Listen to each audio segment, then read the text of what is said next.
If you've been on the internet for any amount of time, you've definitely run into your fair share of random pop ups. Some of them can actually be pretty enticing, like the ones that promise you that there are very real and very hot singles in your area looking just for you. There's even the more scary looking ones, warning you that your device is hacked and your computer will lose all data and explode and burn your house down if you don't give them $500 in 2 seconds.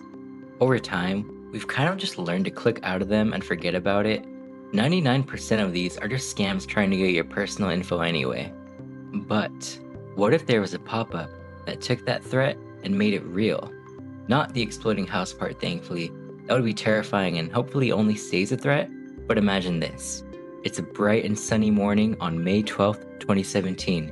You're scrolling your computer as usual until your computer goes black, then boom, this pops up. I'm sure at first glance, a lot of people affected didn't even read it or take it very seriously, but I assure you, this was a real deal, and anyone affected by this was made aware of that fact very shortly after. The ransomware behind this message was called wannacry, and the story of how it spread is even more shocking. The news of this virus pop-up spread quickly, but not just in local circles. It wasn't some small-scale attack on a few old people that clicked on a sketchy link or anything.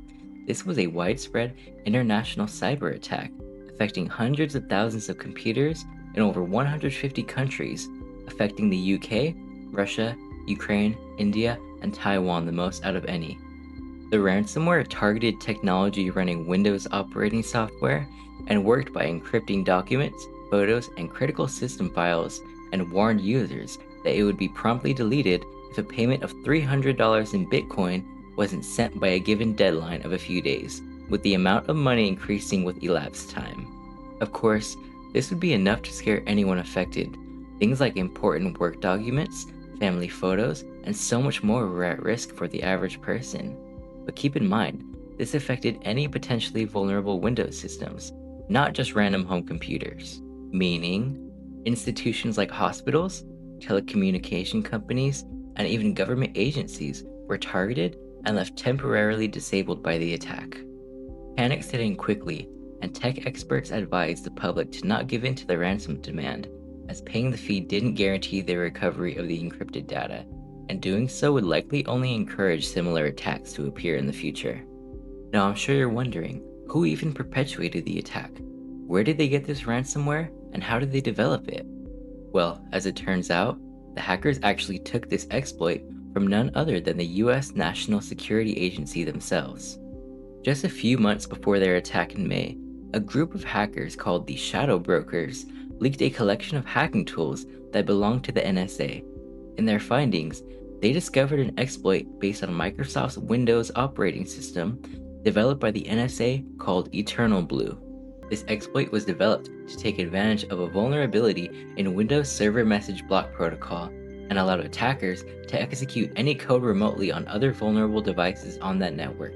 The NSA allegedly had this exploit for years prior to the 2017 attack, and they had failed to share the vulnerability publicly, instead developing Eternal Blue from it and keeping it to themselves for who knows what, had it not been made known to the public sooner.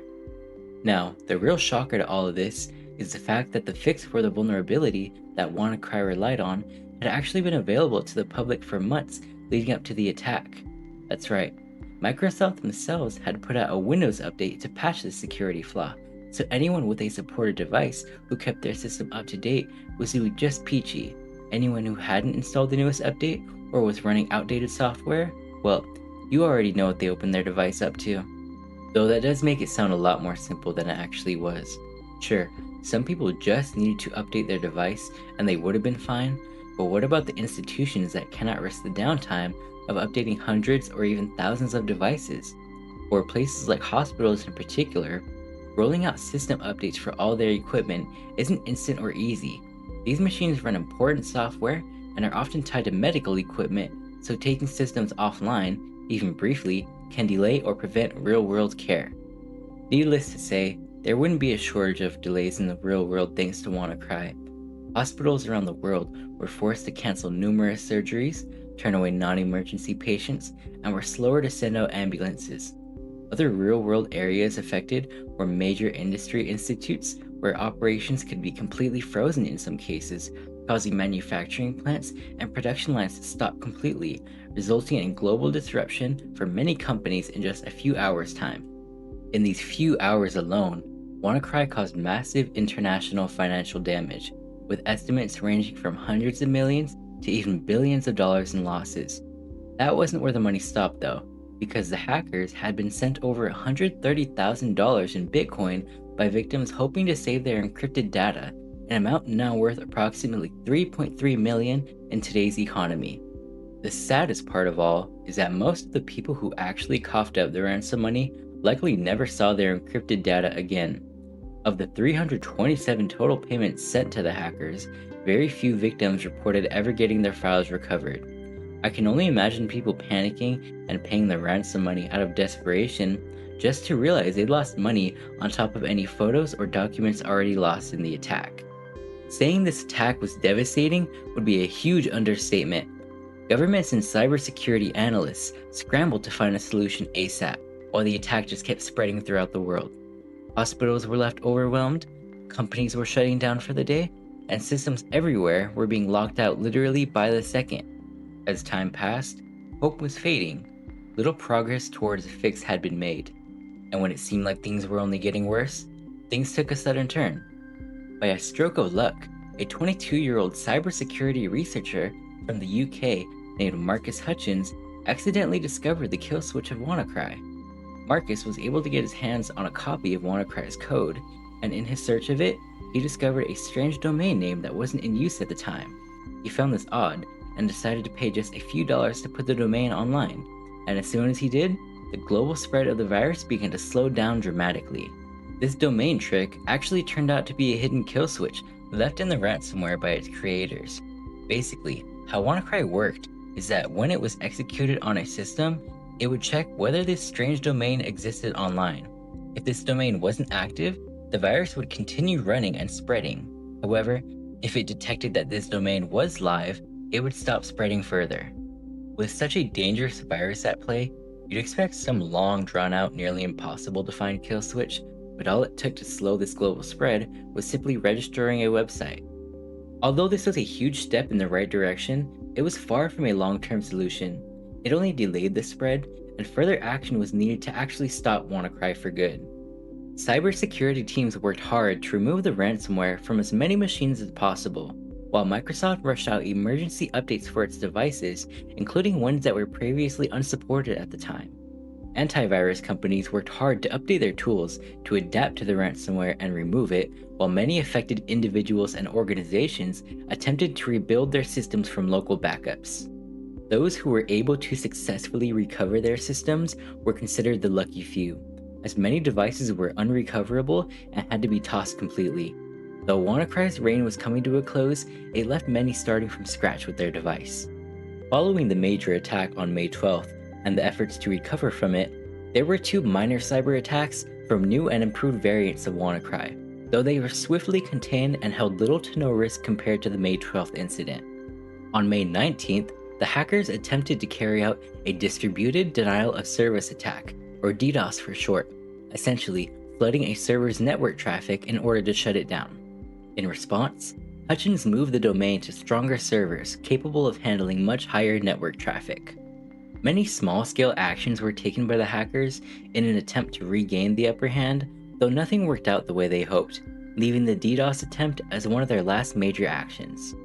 At this point, we know the exploit behind the attack was derived from Eternal Blue, we know how it was executed, and we know how to stop it, but that still left one big question unanswered. Who were these shadow brokers, and where were they located? Even many years later, we still don't 100% know the true identity or origin of the hackers, but as evidence piled up and was investigated by national officials, they kept arriving at the same conclusion. Despite the country itself vehemently denying any involvement, none other than North Korea was pinned as a culprit by both the US and UK governments. North Korea, of course, has no shortage of cyber attacks in its history, one of its most infamous being the cyber attack on Sony in 2014 in response to the studio's movie The Interview, poking fun at the country and its leader.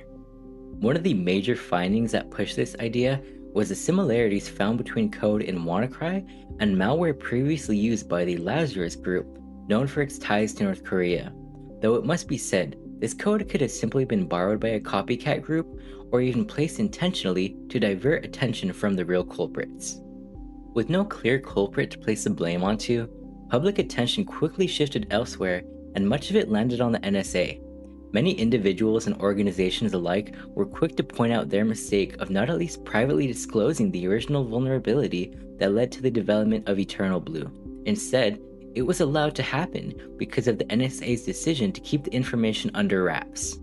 Brad Smith, Microsoft's president and chief legal officer, likened the cyber attack to a hypothetical where the US military had some of its Tomahawk missiles stolen. It also led to the public growing wary of intelligence agencies intentionally holding onto exploits for offensive reasons rather than disclosing them for protection. In response to this negative reception, the Patch Act was introduced to push for better responsibility and communication by allowing discovered exploits to be reviewed by a board, balancing both national security and public safety. Aside from all the discourse, investigations, and policy changes, the true effects of the WannaCry virus lies with everyday people. Behind every number, behind every dollar, were real people whose lives were damaged, many dealing with cancelled surgeries, medication delayed, businesses frozen, and lost money and memories. Whenever I think about the modern world of technology, I find it kind of ironic how cyber attacks can have such a huge impact on our lives when the digital world itself isn't even physically tangible. It's not like it's something we can grab onto or hold close, but when something goes wrong with it, the consequences can be massive and disrupt countless lives. If anything, this cyber attack should have been, and hopefully was, one of the biggest wake-up calls for people, because it showed that these cyber attacks don't just affect the digital landscape, they affect our everyday lives. In a world where we're constantly surrounded by rapidly evolving technology, it's easy to forget how much we actually depend on it. When so much of our lives rely on this constant connectivity and screens, what happens when the cracks really start to show? This attack gave us just a teaser of how quickly everything we rely on can fall apart in just a few hours if unsecured. Events like this are just a reminder that even in today's world, where we are more connected than ever in human history, we are also more vulnerable than ever. Cyber attacks will continue endlessly. Whether it's kids hacking into bank accounts trying to make a quick buck, or even more malicious international operations like WannaCry. That's why cybersecurity cannot stop advancing, because the second our systems falter, the world feels it, both digitally and physically, in hospitals, in businesses, and in everyday lives that depend on this technology working the way that it should. As technology advances, so does the responsibility to protect the people that rely on it.